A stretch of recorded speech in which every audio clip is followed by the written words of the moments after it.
નમસ્કાર, આપ જોઈ રહ્યા છો નેશન પ્લસ ન્યૂઝ. હું છું આપની સાથે હેતલ ભગત. સાવલી ખાતે જિલ્લા કક્ષાના 79મા સ્વાતંત્ર્ય પર્વની ઉજવણી વડોદરા જિલ્લા કલેક્ટર અનિલ ધામેલિયાના અધ્યક્ષતામાં કરવામાં આવી છે.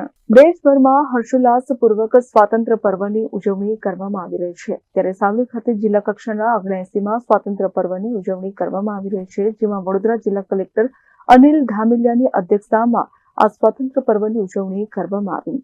79મા સ્વાતંત્ર્ય દિવસની ઉજવણીના દિવસે સાવલીના ધારાસભ્ય કેતન ઇનામદાર, જિલ્લા વિકાસ અધિકારી, જિલ્લા પોલીસ વડા તેમજ જિલ્લા અને તાલુકાના હોદ્દેદારો અને પદાધિકારીઓ ઉપસ્થિત રહ્યા છે.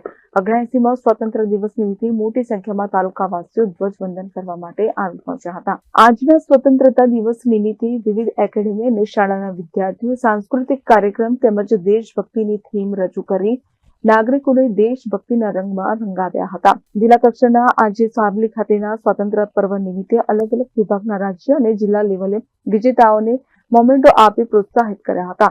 જિલ્લા કલેક્ટર, જિલ્લા વિકાસ અધિકારી, જિલ્લા પોલીસ વડા અને ધારાસભ્ય કેતન ઇનામદારના હસ્તે વૃક્ષારોપણ પણ કરવામાં આવ્યું હતું. આજના 79મા સ્વાતંત્ર્ય દિવસની વડોદરાવાસીઓ અને સાવલીવાસીઓને ખૂબ ખૂબ શુભકામનાઓ.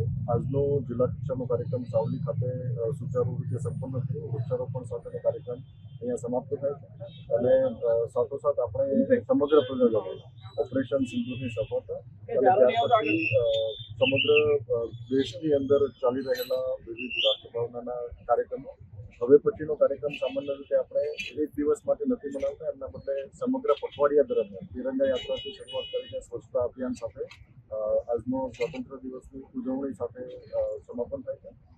સમગ્ર વહીવટીતંત્રે, સમગ્ર વડોદરાવાસીઓએ આ સમગ્ર કાર્યક્રમમાં સ્વયંભૂ રીતે ખૂબ મોટી સંખ્યામાં ભાગીદાર થયેલા છે.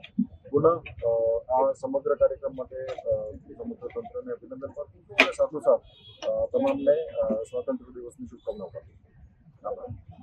Bureau report, nation plus news, Savli. સમાચારોના સતત અપડેટ મેળવવા માટે અમારી નેશન પ્લસ ન્યૂઝની યુટ્યુબ ચેનલને સબસ્ક્રાઇબ કરો, બેલ આઇકન દબાવો અને જોડાયેલા રહો ફેસબુક, ઇન્સ્ટાગ્રામ અને ટ્વિટર પર.